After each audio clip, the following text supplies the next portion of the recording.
자, 이런 가운데 가장 또 관심 또 이거 아니겠습니까? 한동훈 대표와 이재명 대표의 두 번째 회담에 관심이 계속 쏠리고 있는데, 자, 오늘 조금 전에 김도영 기자가 전한 것처럼 여야 정책위장, 원내수석 부대표 만나서 의제를 정리하고 있다고 합니다. 이미 김여사 특검, 특별감찰관 등 놓고 여야 물밑 신경전이 굉장히 좀 많이 오가고 있는데, 서 변호사님 어떤 생각인지 궁금합니다. 두 대표가 만나서 어떤 얘기할지, 또 어떤 성과를 좀 갖고 나올 수 있을지 어떻게 보십니까?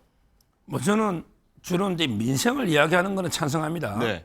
예를 들어 이제 의료개혁 문제나 또는 이제 금투세 문제나 이런 거는 좋은데요.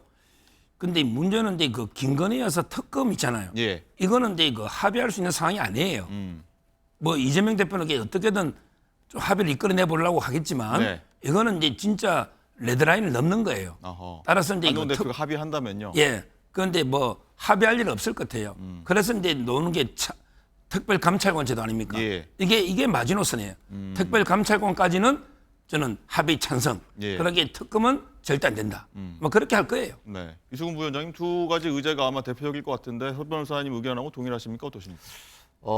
일단은 특감 같은 경우는 이재명 대표가 그렇게 원하지는 않을 거예요. 왜 그러냐면 강제 수사권도 없고 검찰에 고발해봤자 이미 고발이 돼 있잖아요. 큰 소득이 없다고 판단하십니까? 아무런 소득이 없기 때문에 이재명 대표 입장에서 받기 어려울 것 같고 한동훈 대표도 특검을 받기는 어려울 거예요. 왜 그러냐면 민주당이 제안한 특검을 받으면 배신자론에 갇힐 수 있거든요. 네.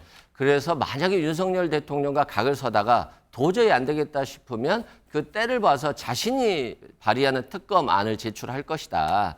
그 방식으로 저는 간다고 보고요. 다만 여당 대표와 야당 대표가 만나는 건 한동훈 대표 입장에서 보면 자신의 위상, 급을 높인다는 부분이 있고요. 여야 의정협의체라든가 반도체 문제라든가 이런 현안을 해결해서 네. 좀 능력이 있는 사람으로 보여질 수가 있다는 측면이 있고요.